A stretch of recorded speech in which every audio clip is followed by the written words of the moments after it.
Welcome, potential initiates, and remain with us for the next 30 minutes as Evangelist David Brothers of the Church of Jayne Mansfield lays the groundwork of the new atomic age and instructs you on the essential precepts of the social gospel of Jayne Mansfield as she spoke from the grave and appeared in a bizarre manifestation to the prophet princes. Let us go forth now to Brother Brothers and this week's inspirational message in the name of Her Holiness, Jayne Mansfield. About that new church is that swell down day glow fella who preaches the word of that funny old-time movie star? Yeah, but my dad said not to listen to it, because that's bad stuff, and it'll corrupt my mind, and I have to turn it off when it comes on. Hold on there, boys. You've got it all wrong. Jayne Mansfield's not out to corrupt your minds. She's interested in your masculine interests. Oh, hold on, guys. I'm just joking, but seriously, even when you're playing ball with the gang, you still got to think about the gals, especially about that special movie star, that gal in the magazine like Jayne Mansfield. You may not know much about her. She was a little before your time. But let me clue you in on a few facts. You boys wouldn't recognize her if I showed you a photo. Well, I'd like to change that. I'd like you to know and recognize the Jayne that your folks surely can't forget. You see, Jayne died in a horrible car crash in 1967. She was decapitated, her head impaled on the windshield. Her body flew out of the car, through the air, and landed with a thud on the highway. Strangely enough, her cute little darling dog, Popsicle, was also found decapitated nearby. That was the sad and tragic ending of Hollywood's brightest star. Heck, was she really that great? What super movies was she in? Well, she never made a good movie. By that, I mean she made what you might call B-movies. The kind that no one remembers after a few years. Golly, then what made her so swell? Well, boys, it's like this. Jayne got a lot of public exposure. She was always cutting the ribbon on any new supermarket or bowling alley. Jayne was always endorsing products throughout her career.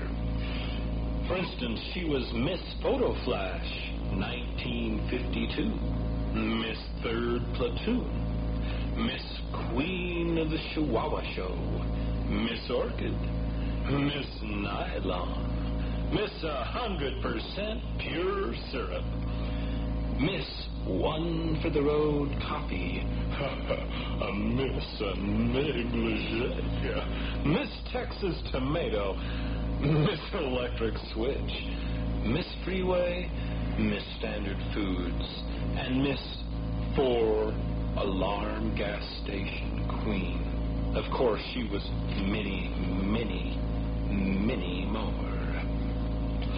So you see, G-Bob and G-Dave, it's Jayne, the glamorous movie star we remember, not her poorly done films. Gee, we want to know more about that Jayne Mansfield. Well, you boys be sure to come back next week, and I'll tell you more. So long, G-John. Bye, boys. Now, you think about what I've said now. There goes a couple of bright little sunbeams. Well, now that the kids are gone, let's us grown-ups have a serious discussion. Rocky Mountain Wrestling has returned to the Fairgrounds Coliseum under the capable promotion of Don David and Jerry Gordon. Professional wrestling is back in action. Excitement and thrills and spills have never been hotter or heavier. Some of the most feared and formidable names in pro wrestling are on tap in the coming weeks, including Ox Anderson, Rocky Mountain Champion, Eric the Great, Scott Casey, Rip Hawk, Rod O'Neal, and many other grappling greats gathered from around the world. And don't overlook the glamorous gal grapplers and their special brand of Mat Mayhem. Such notables as Toma Red Cloud, Tony Lee, Rita Romero, and Judy Grable. Stay tuned to this station for further announcements of upcoming cards. Rocky Mountain Wrestling returns to the Fairgrounds Coliseum in Salt Lake City and the Golden Spike Coliseum in Ogden. Don't miss it. In the 50s and early 60s, we pumped ourselves up to enormous proportions. America's breasts inflated themselves to near bursting. Men's biceps and thighs swelled to Olympiad proportions. We bumped into one another's bulges like Socko clowns. We had to be seen. The boy with pectorials larger than the mighty Raquel Welch's had to wear ice yellow and fandango orange slacks, even to be noticed behind the expansive shoulders of the 1001 Mr. Universe that stuffed the streets. A girl had to wear the biggest and gaudiest piece of plastic jewelry just to be seen amongst the foam-laden bras. Color was a key factor. It slashed the horizon on the automobiles, the buildings, the very mental character of the 50s. We thought big, big, big. The huge billboard came of age in the 50s. 60-foot Indians advertised our hamburger drive-ins. Neon shot reds hotter than the sun through tangerine polka dot Cool Ray wraparound sunglasses. Clothing oozed purple, slashed with scarlet. The bikini made its premiere in the 50s, but the expanse of firm flesh, some of it never before seen in public, had to compete with the minimal but dazzling and outrageous colors that covered these little patches of synthetic material. Jayne Mansfield, with the most expansive of all busts, picked the most startling of all colors, the brightest color, the gaudiest color. She picked pink. She had the loudest color on the spectrum. She had the biggest breasts, the least talent, but the most razzle-dazzle of any major personality before or since. It is no wonder that she is the idolatress, the one figure that stands before us like the 100-foot-tall purple neon cowboy in the middle of the Nevada desert. She is the one and only deity of the new atomic age. Yes, it is true, we look to the atomic age for guidance and excitement. But it is through Jayne, the epitome of nuclear pizzazz, it is through her that we are able to understand and model ourselves. Jayne showed us the way, and now continues to further enlighten ourselves so that we may model our very way of life, so as to prepare ourselves for the new atomic age. And Jayne tells us through Princess that glamour, among other things, is the key, even if it be false glamour, for that makes it all the more appeasing to dig through the sleaze that lurks seductively under the makeup and pink panties. Jayne was glamorous, though she was not very attractive, but she could really get herself all dolled up. She saw America's image of glamour and wiggled herself into that mold, emerging the shining sequin that dazzled and caught the attention of every last American. She was front page everywhere she went. True, those close to her saw the shine. They saw through her. They saw her at home in her house coat, so to speak. But everyone else in America saw the girl with ruby red lips and big breasts, the little girl Coo that caused the blood of every man and woman in the world to pump at breakneck speeds. Look at the way she even died. What a topper to a lusty life. She couldn't have died with more glamour if it had been a stunt to get in the papers of the old glitz and glory days of Hollywood. Hollywood.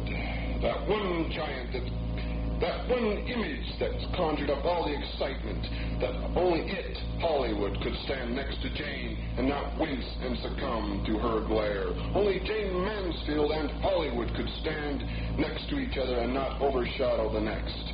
Isn't it thought-provoking that Hollywood died shortly after Jayne's death?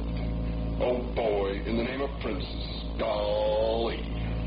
Rocky Mountain Wrestling has returned to the Fairgrounds Coliseum under the capable promotion of Don David and Jerry Gordon.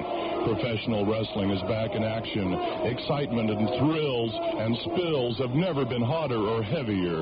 Some of the most feared and formidable names in pro wrestling are on tap in the coming weeks, including Ox Anderson, Rocky Mountain champion, Eric the Great, Scott Casey, Rip Hawk, Rod O'Neal, and many other grappling greats gathered from around the world. And don't overlook the glamorous gal grapplers and their special brand of Mat Mayhem.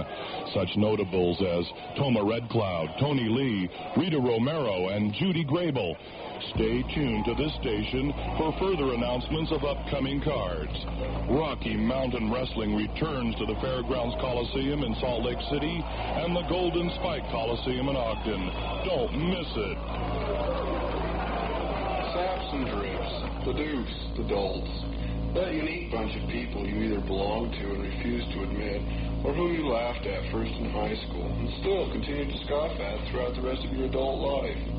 Now, I don't want to place the saps on a higher order by pointing out their charming qualities, nor do I want to damn the neat guys for forcing them into this role of cultural underdog. I don't want to make the sap feel good about himself, at least not now, nor do I want to make the neat guy feel guilty. The damage is irreversible. So, Dolt, I say unto you, accept it. Wise up, you saps. You're never going to be a neat guy.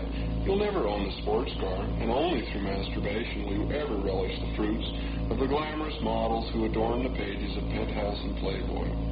So listen when I say to you, boy sap, accept your dumpy wife and your meager job at 7-Eleven. Girl Dolt, accept your clumsy husband and your lusterless self.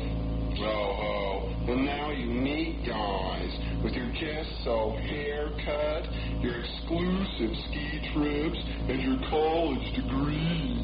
You who are so sure of yourself. But what about when you're all alone? When your fascinating girlfriend is not there to reassure you? Then is it not possible you think maybe you are the sap?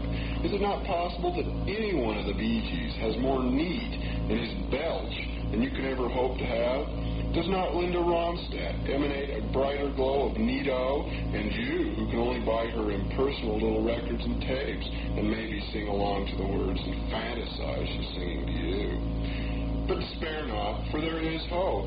There is comfort in the image of Jayne Mansfield. Princess says so, and I believe her when she says Jayne cares. Jayne cares about Princess, though, not about you or me. Only Princess has the real understanding of Jayne. So what do we get, if not compassion or understanding? I'll tell you what we get. We can be secure in the image of the sacred decision that as faceless lumps, we have the face and chest of Jayne Mansfield, as glorious as is repugnant, as forgotten to most of us as the nerd in high school we called Squid.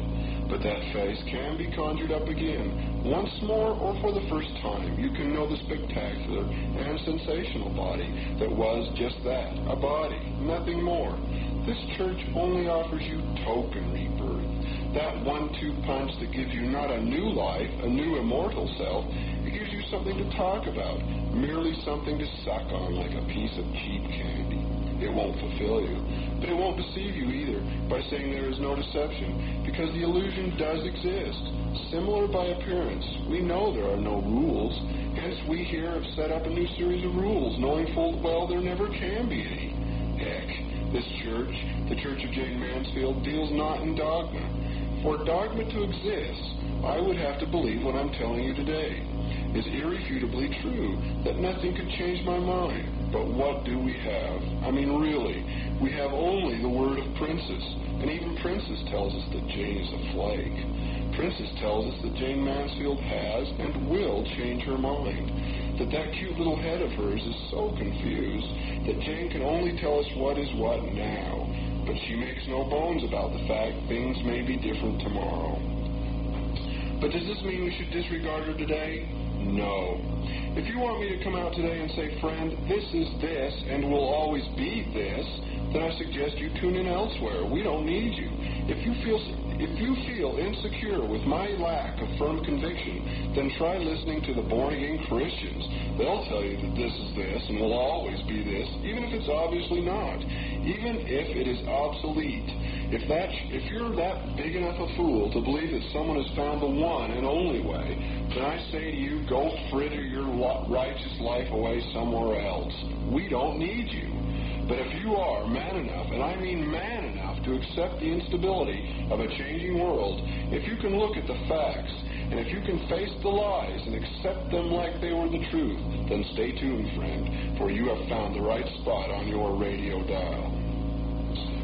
Jayne created us. She made us what we are today. Jayne was America's harlot. We accept that fact.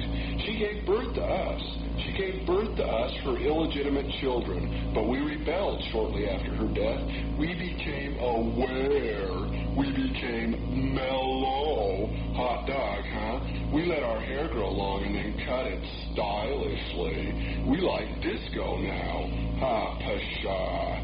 Listen, kids, we bought acoustic guitars and then we had sex and said it was okay, but it wasn't. Believe me, it wasn't. Jayne's daughters started to look natural. We saw their loose breasts under peasant shirts. Her rebellious sons grew beards and read books. They scoffed at the football players. Those football players were our fathers.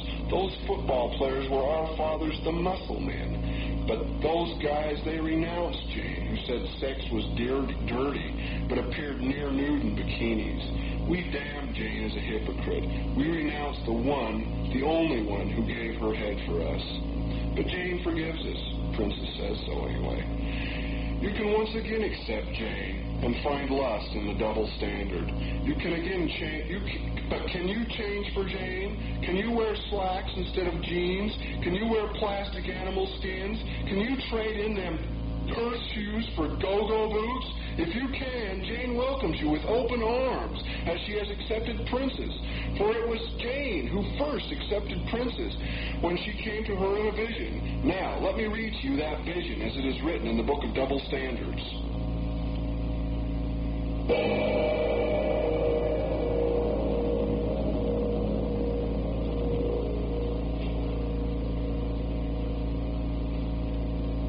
Princess was sleeping. All was black. Suddenly awakened, she saw a small dot of pink light coming toward her, slowly, slowly expanding. When it was but 10 feet away from her, it stopped.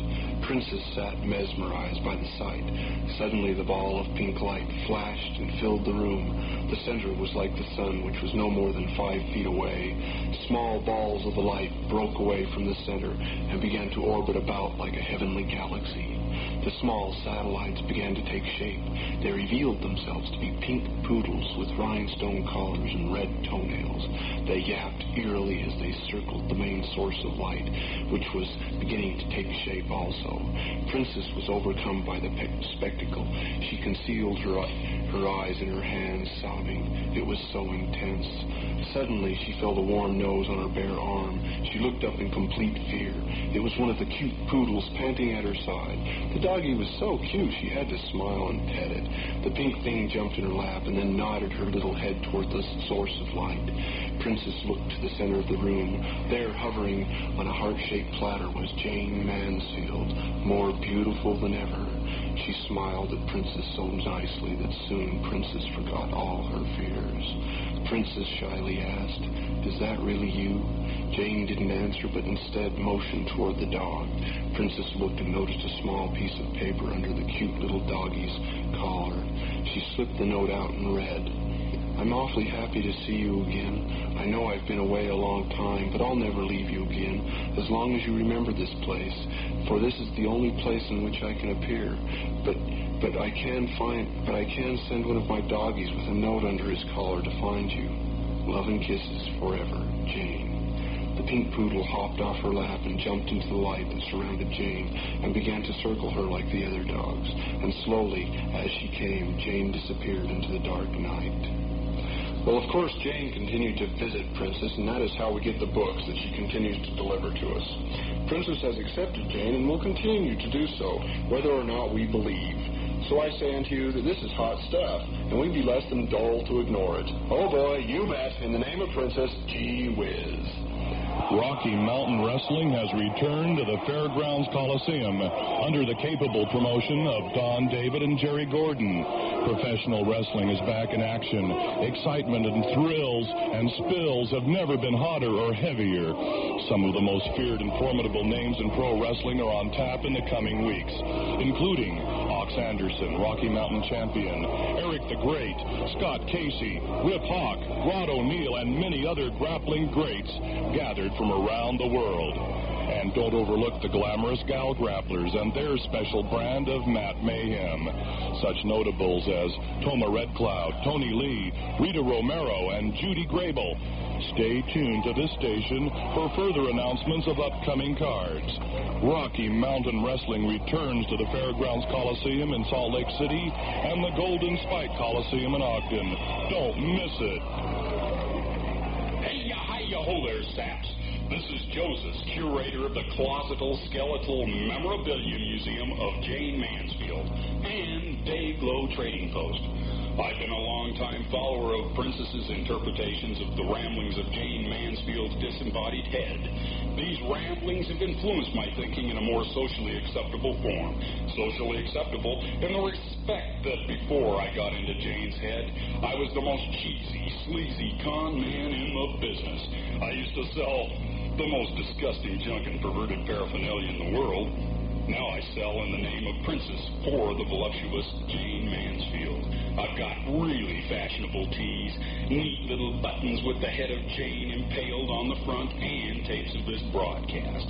One of my particular favorites of the Orama collection are the jumbo photo packs with the saucy and provocative poses of our own adorable Princess and Jayne Mansfield herself. This whole array of nifty and Kino Museum-type pieces are not as of yet on sale at our Dayglow Trading Post, but we'll be cranking all this stuff out pretty soon. All the money that is sent in to purchase any items from the Dayglow Trading Post is turned over to the Church of Jayne Mansfield as free will crush offerings. So what are y'all sitting on your big patoots for? Get on the meat wagon. Toot la root in the name of Princess and in the name of Jayne. No, Rocky Mountain Wrestling has returned to the Fairgrounds Coliseum under the capable promotion of Don David and Jerry Gordon.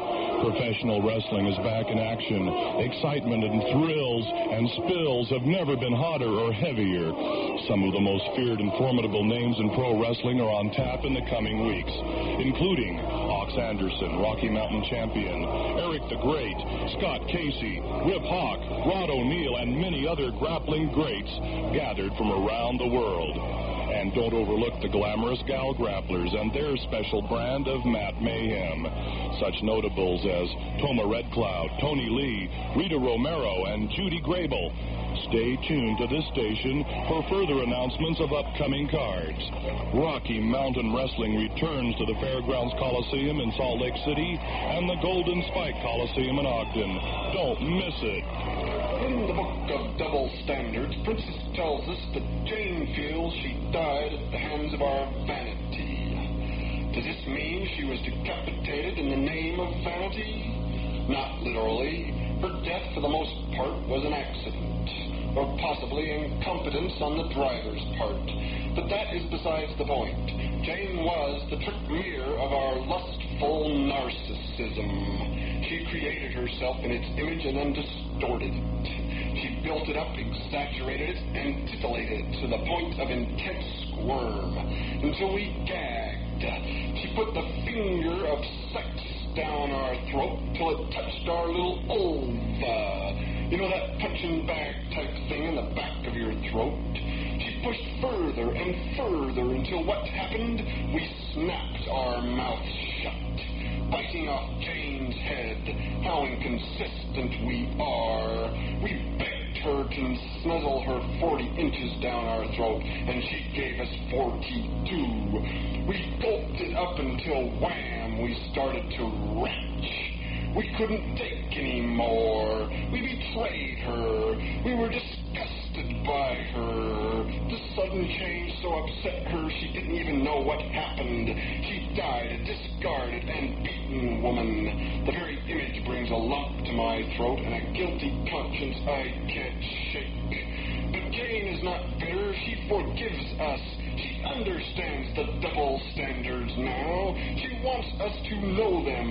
Do you want to know them? I think you do. Well, just keep your ear close to this radio, because that's what I'm preaching to you from today. The Book of Double Standards, brought to you directly from Jayne Mansfield herself by a princess. For a successful career, Jayne needed sex to be dirty. Once people started to disbelieve it, she was sunk. She had to have sex disguised, but in such a way we could swear we'd seen every goose pimple and nipple. By hiding her sex so carefully, she revealed every sordid detail. We drooled when we heard that the seam on her dress had ripped in a Roman discotheque. We hubba-hubbaed when a gossip columnist related to us that Jayne never wore underwear.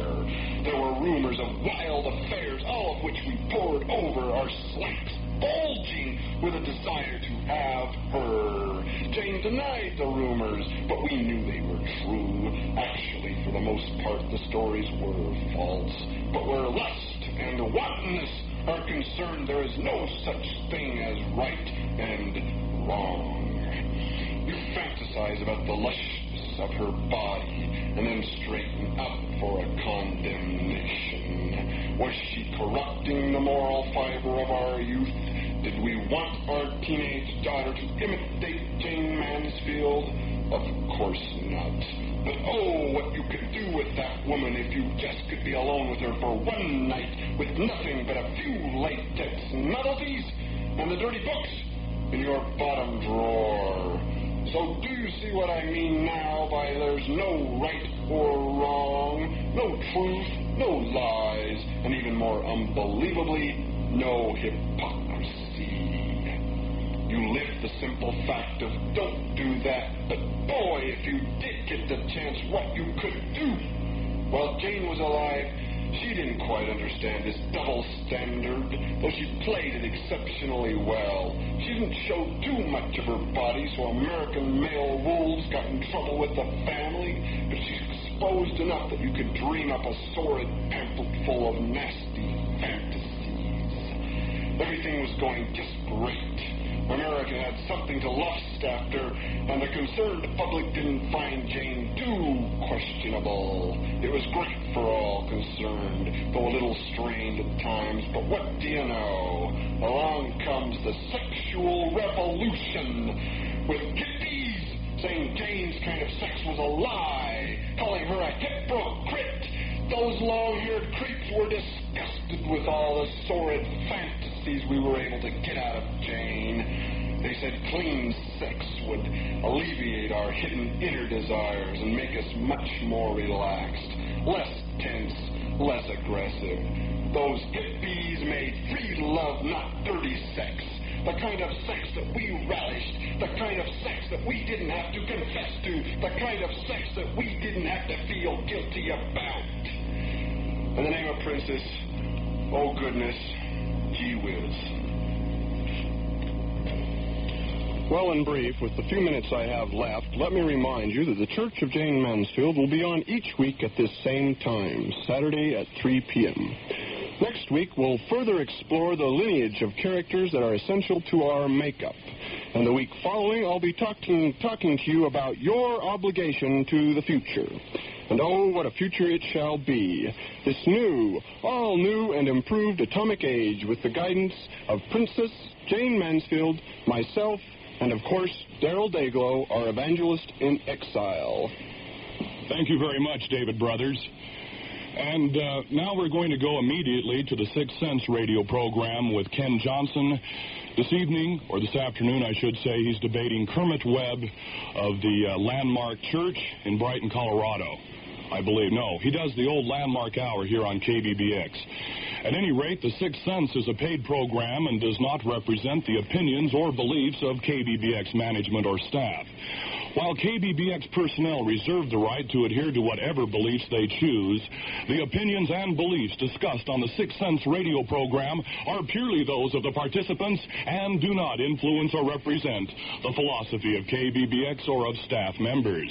Any use of KBBX staff voices in the program are purely as professional announcers and do not represent endorsement of the philosophies discussed. We hope the audience will understand that KBBX does not influence the discussion underway, nor do the participants influence KBBX policies. And now we go to the Sixth Sense radio program and your host, Ken Johnson. Are you related? Cousins. Okay, we're on the air, and we didn't play our opening today. We're just a little bit scrambled up because we're getting used to that previous show, and they're doing a little bit of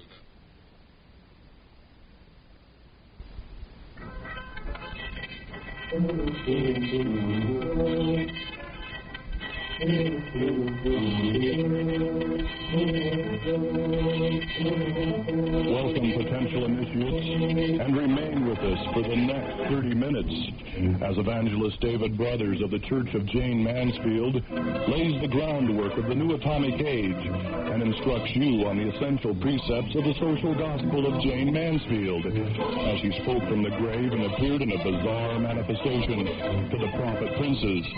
Let us go forth now to Brother Brothers and this week's inspirational message in the name of Her Holiness, Jayne Mansfield.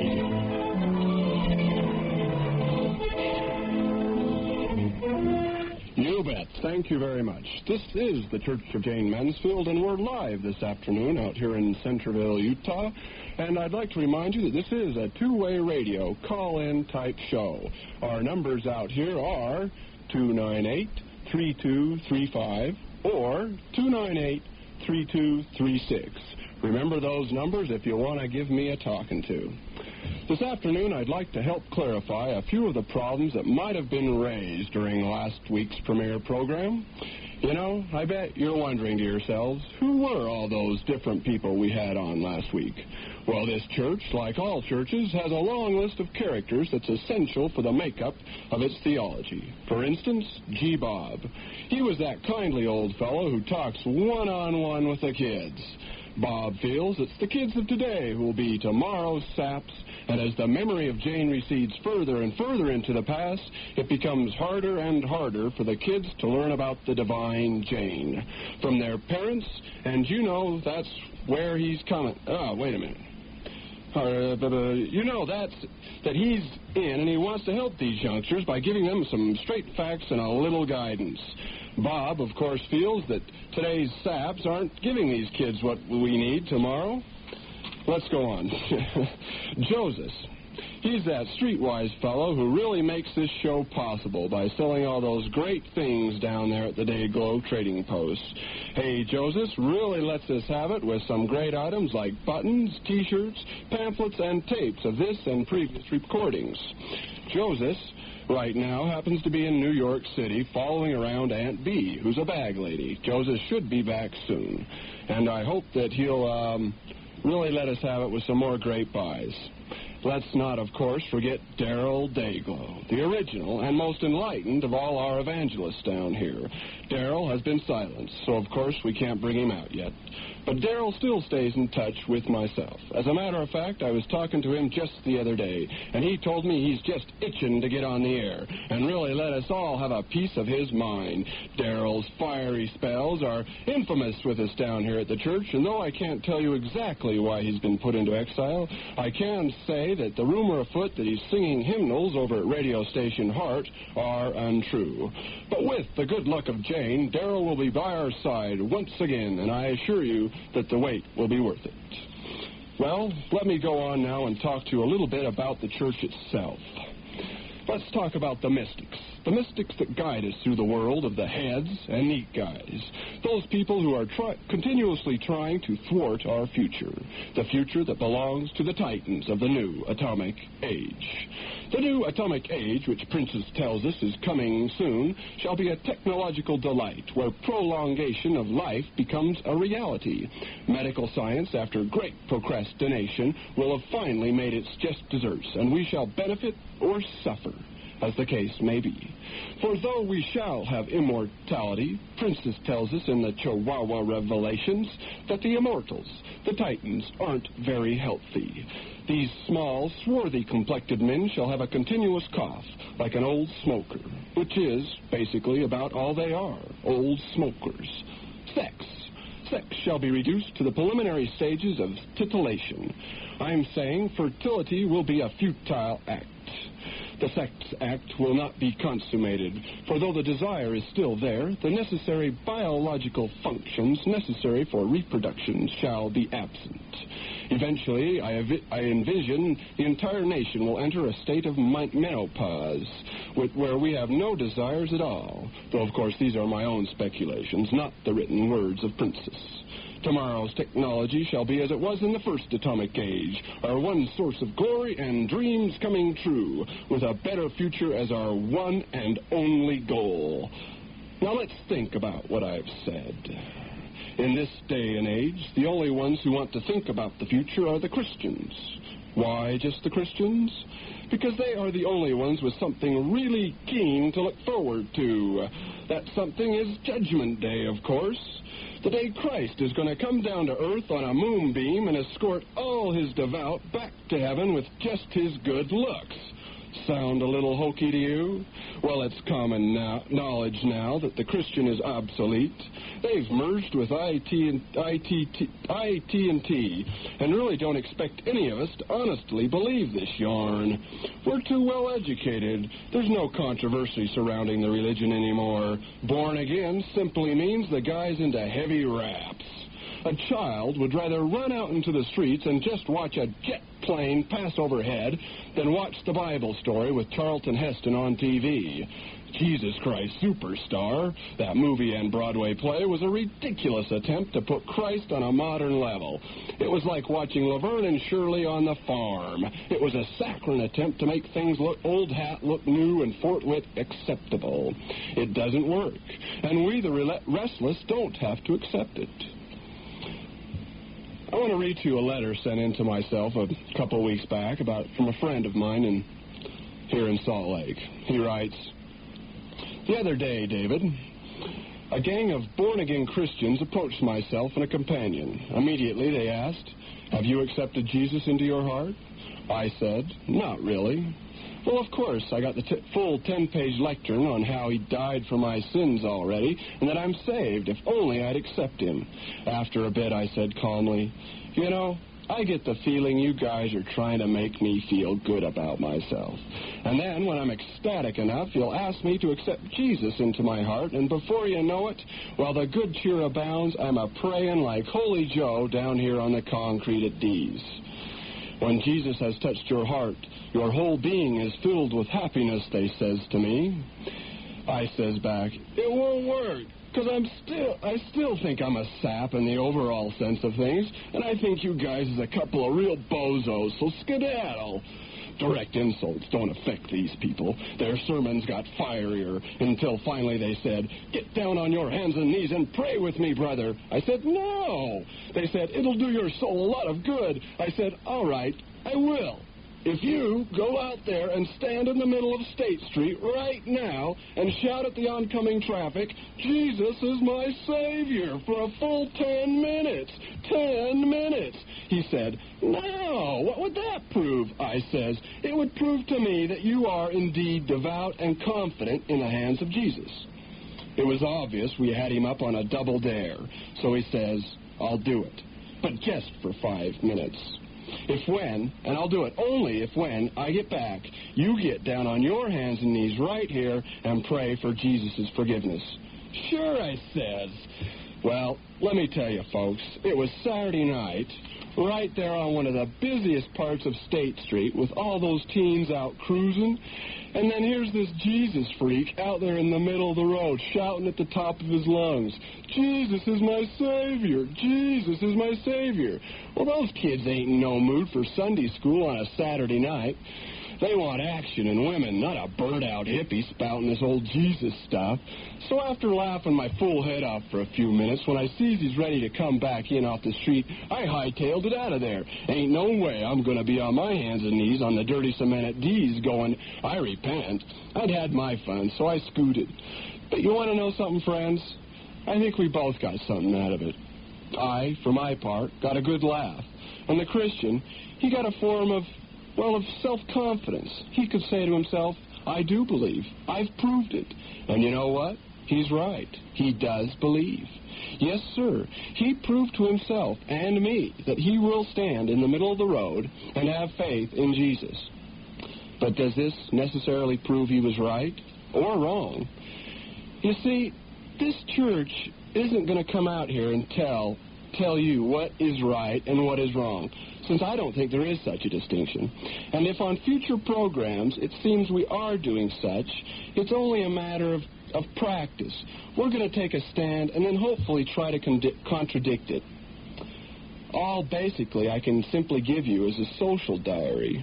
But the diary of a flaky teenage girl who's in love with Sean Cassidy one day and Rod Stewart the next. Using that same metaphor, this same teenager wants a pet cat one day and a horse the next. Though we'll try to be a little more consistent for clarity's sake, but let's set the record straight at the outset. This isn't always this, and the Church of Jayne Mansfield is possibly the only church that practices this concept as a major principle. So if you're looking for stability, I suggest you look somewhere else. You bet, in the name of Princess Hot Dog. Let me remind you again, folks, that this is the Church of Jayne Mansfield, and we're having a live program out here. That's why I'm stumbling a bit. But our phone numbers, if you want to call in and just talk to me or contradict me or something or have me hang up on you, is 298-3235 or 298-3236. Those are real easy numbers to remember, and if you want to call, just go ahead and call. I don't give a heck. Okay, now I want to talk to you about the new atomic age.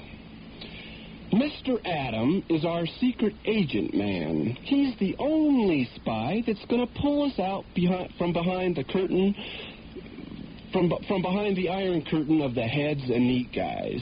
Mr. Atom in the new atomic age is so small, at first you don't believe he's got the clout to pull us up by the heels. You're used to believing the old man, the guy with the white beard, or the hippie with sandals and millions of fish is going to do it to us. But I say to you, it's the little ball with the punch of Hercules. That's what's in our future. Not the atomic bomb.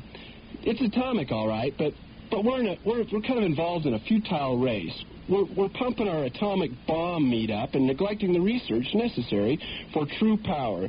The power I'm talking to you about is the atomic power of 1, 2, let's go, go, go. Racy. Racy, that's the word I'm looking for. Real racy. We'll be zipping about in the future like a rocket. Racy is the life of high velocity, like a complex hot rod. We can't sit still like we have under the rule of the heads. But we've let ourselves be repressed in the simple world of macrame and country life. It can't sustain us. It's going to be a golden day. Oh, those golden grams. Oh, those golden grams. This is the decade of self, of me. We can't be that smart. We're not smart enough to control our new atomic selves.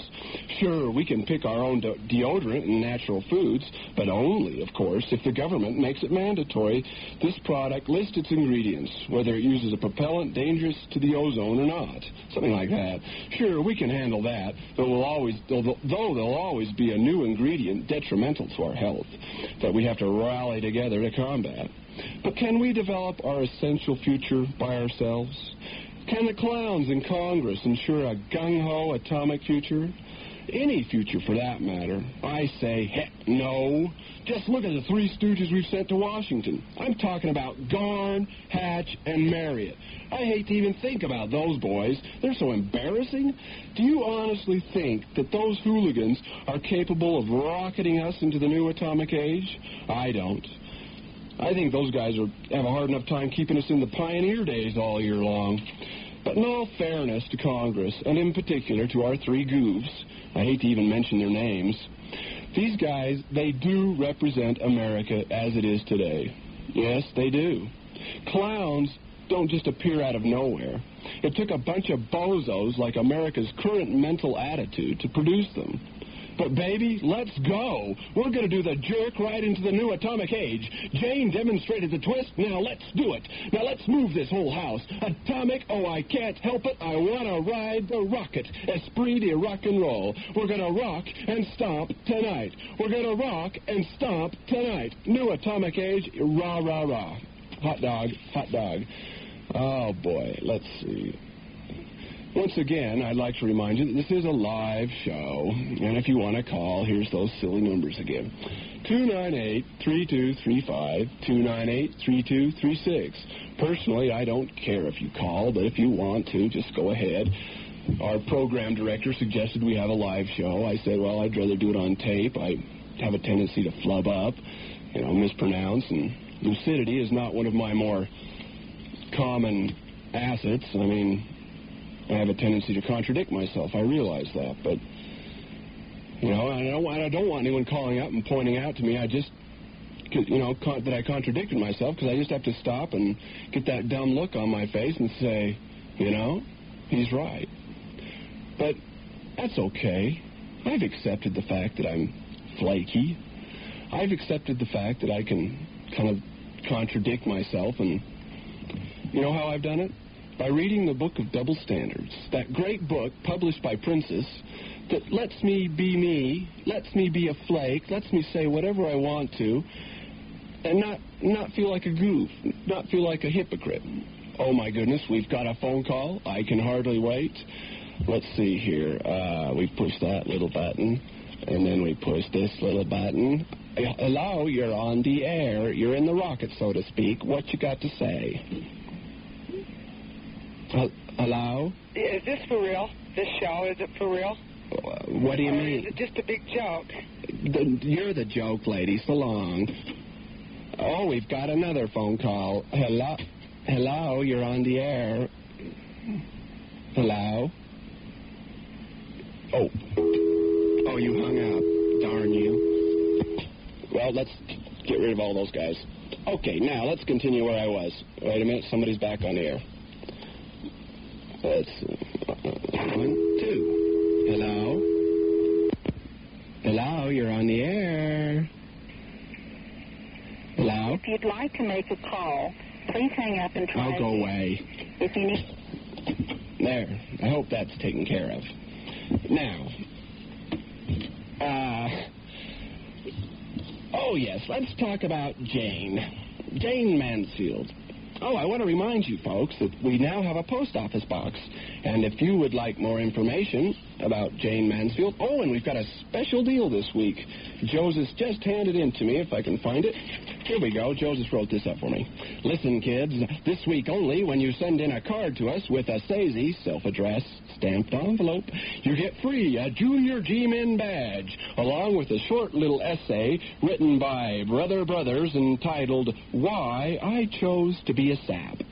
And that box, and the place to write to is P.O. Box 6416, Salt Lake City, Utah, 84106. Once again, P.O. Box 6416, Salt Lake City, 84106. And we got another phone call. Let's hope it's a fun one. Okie dokie. Hello, you're in the rocket ship, so to speak. You're on the air. What you got to say?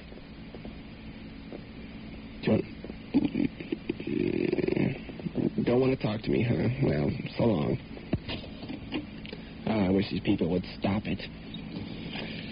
Jayne is like a gunfighter. Jayne is the gunfighter who's going to keep telling you so, and if you disobey, she's going to put her Colt 45 to your head and fire. She's going to scatter your brains like a busted beanbag. She's going to knife your testicles about and put a rattlesnake in your sleeping bag. Don't disobey, Jayne, or come high noon, it's going to be a Sam Peckinpah movie with you like Bonnie and Clyde writhing in slow motion while she fills every inch of your body with bullet holes and slashes. Oh, my goodness, all those little lights are on. Oh, okay, let's try it. First you. Hello, you're on the air. Hello? Hello. That's about as sick a thing as I've ever heard, this ridiculous program. You didn't even have the courtesy to talk to that woman that called because you don't have the intelligence enough to talk to her. It isn't for real. It couldn't be for real. Lady, can I say something? I'm really busy down here, and I've got to... Great, you don't... Lady, I'm going to turn you off. So long. Okay, let's try this lady. They all seem to be ladies. They don't like me. Hello, you're on the air. How old are you, sonny boy? You're really cute. I'm older than you. Huh. I bet you're 95. So long. Bye. Whoops, wrong button. Okay, now let's go back to Jayne. All these funny ladies. I thought they were at Relief Society today. Okay. Well, anyway, Jayne, that little spiel I gave about Jayne being such a tough guy, it's not true. Don't be scared. Don't be frightened. Some gods want you to be frightened, but not Jayne. I'm not scared of Jayne anyway. Jayne's dead, minus a head even. She can't mow you down. So just sit there secure in apathy. Oh, these phone calls. I don't want to do any more live shows. Got all these buttons to push. I can't handle it. Hello, you're on the air. What? Oh, these silly people. Now you're off the air. You had fun? And the guy gets on there and does little funny sounds like he's passing gas. Well, I'm sure that's about... Oh, well, let's get back into apathy. Are you comfortable with heavy metaphysics? Are you solid as macrame? Content with Crosby, Stills, Nash & Young? Got your new ski boots? All ready for a 10-speed trip up Immigration Canyon? Have you got a ponytail? Man, that guy looks knowledgeable. Is that a stash bag in your new copy of High Times? Or possibly a hand glider? Or avocado and sprouts? And the collected Carlos Castaneda? Or do you go to the U? If you do, who cares? Just sit back, content, relax, then die. Just die slowly without a qualm or quickly. Hey, how's that? Quickly on a mountaineering expedition. But stay out of our way. We want to bury you with a straw in your mouth. So don't move, because you'll rustle the wet dirt we've stamped over your naturally tan skin. With a slew of beads, bells, and Indian feathers, the old hippies will show up for your funeral. They'll knit their ancient psychedelic brows and recall a song by the Jefferson Airplane, but the tune they remember is the Muzak version, and for the life of you, you can't remember the words to Purple Haze. Uh-oh, phone call. Let's go with them. Okay, let me turn. Hello, you're on the air. Oh, stop it. Okie dokie. These phone calls throw me off. The dragsters on State Street, Ted Nugent, Kiss. They revolt you, they disgust me too. Heavy metal, soft to the touch. Let's get high, rev it up, peel it out. Every girl's an attraction on State Street. Just wear a halter top and the dog at school turns into a sensation. All the boys want to touch their breasts. That's why they spend all their money on wicked cars, because the girls like fancy cars. Boy, that Mustang's tough. Look at the tires he's got on it, and headers too. But let's talk about this. Let's think about this. Wouldn't a prostitute be cheaper? I know it'd be more to the point. The act that all the money spent on your hot cars leads to, it would be quite a bit simpler. But a whore isn't nice. What boy on a Saturday night? What boy wants nice on a Saturday night? So listen, Mr. Camaro, those silver mag wheels you spent so much money on just to attract the girls with and ultimately to copulate with, there's a shortcut on certain corners. Or get in touch with Joseph. He may be able to help. No, don't do that. He'll really kill me. Listen, he may not have a hot car, that Joseph, but I'd be willing to bet he's got more dates under his belt with much less money. Oh, boy. But I know all of you want a nice girl. You don't want to just have sex. You want a wife, someone to offer you security, someone to assure you you're not a sap, or just someone to make you feel older because now you have responsibility. What a bunch of worthless poo heads. Those of you who think this way. But if you just give up your tough guy, neat guy ways and accept Jayne, you could be my pals. We'd still be poo heads, but my little pal, Jayne's pals. You know, sap, even though I use big words like poo head, I'm not advocating the Church of Jayne Mansfield as a thinking man's church, though all forms of religion will have its theologians. It's the sap of long standing I want to reach. It's the restless, the rebellious, those whom I can't satiate with blind faith. It is those of you it's those type of people we want to stumble in. To those of you we can give unbuttered popcorn and sell you a bowl of Kraft macaroni and cheese, all the while spouting off the words of Princess as we tuck you in on the floor and fill your head with Jayne did this, Jayne did that. But that's just poo talk. Gee whiz, in the name of Princess, heck. Oh, no more phone calls. Now I can just keep on a-reading. Well, here's a short from the Book of Double Standards. No, it's not. I don't know what it's from, frankly. Well, anyway, let me read it anyway. The Church of Jayne Mansfield is the church of the new atomic age. Jayne tells us in the Chihuahua Revelations that there shall be a technological discovery soon, not a minor type item like we've been getting lately, like the calculator or microwave oven, though the technology it took to produce these items was enormous. These household fundamentals are just pee-pee compared to the breakthrough I'm talking about. We're looking for the same discovery akin to the ones that put us in the first atomic age, like Einstein in the space program. Nuclear power. Our potential future is being hampered by the post-hippies and the oh-I'm-so-concerned peaceniks. We have to have power. Atomic power. The real knockout stuff. The potential hazards we'll have to deal with. Possibly it might be a boom to our environment. And who knows? Happy shall be the mutant, the malformed, for they, the distorted human factor like the sap today, possibly could be tomorrow's titans. I don't know. Okay. That's a cute little short. Let's do a Rocky Mountain Wrestling has returned to the Fairgrounds Coliseum under the capable promotion of Don David and Jerry Gordon. Professional wrestling is back in action. Excitement and thrills and spills have never been hotter or heavier. Some of the most feared and formidable names in pro wrestling are on tap in the coming weeks, including Ox Anderson, Rocky Mountain champion, Eric the Great, Scott Casey, Rip Hawk, Rod O'Neal, and many other grappling greats gathered from around the world. And don't overlook the glamorous gal grapplers and their special brand of Mat Mayhem.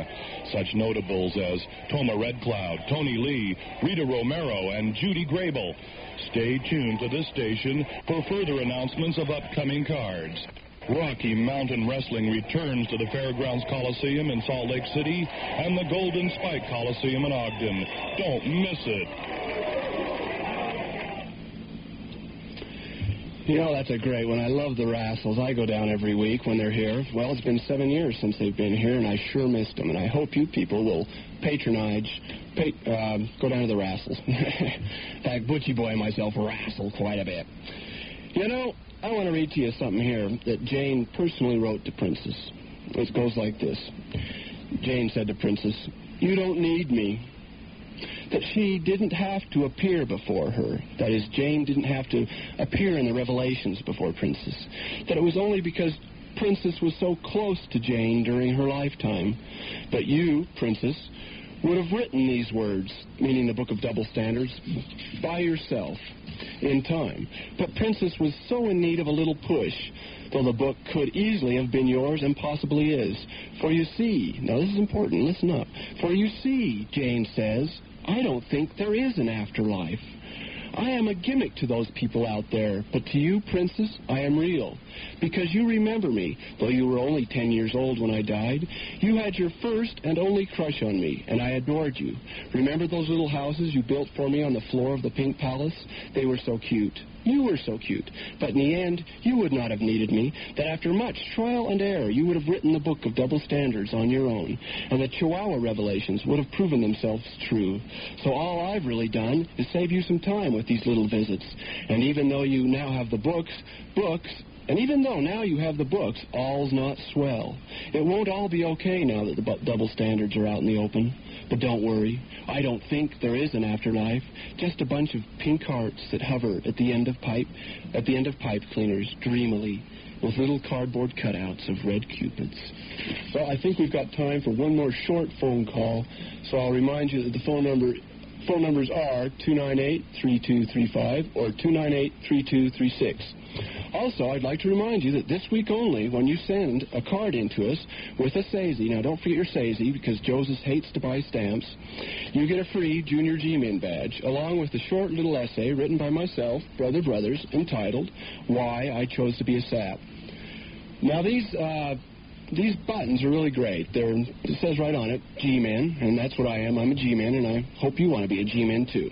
Well, it seems it's time to wrap up and say farewell to all you guys out there, to all my friends, the Junior G-Men who are out there pushing for me and saying, Dave, don't go off the air. Oh, I'm sorry, caller, no time. There's no time for the caller, is there?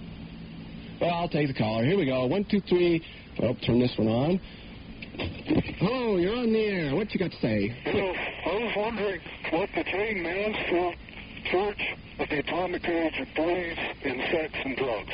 Okay, now listen. I'm into sex and drugs and Jayne Mansfield. Okay, now hold on, friend. We haven't got much time, so I want to give you our post office box because I just don't have time to go all into it today. But I'll tell you, if you're into sex and drugs, you're probably pretty messed up. Our number is... Yeah, I got chromosome damage, too. I believe it, friend. P.O. Box 6416, and even though you've got chromosome damage, heck, so do I. Can you say with me, friend, I am a sap? I can say it. I'm a sap. Are you a sap? Are you a sap?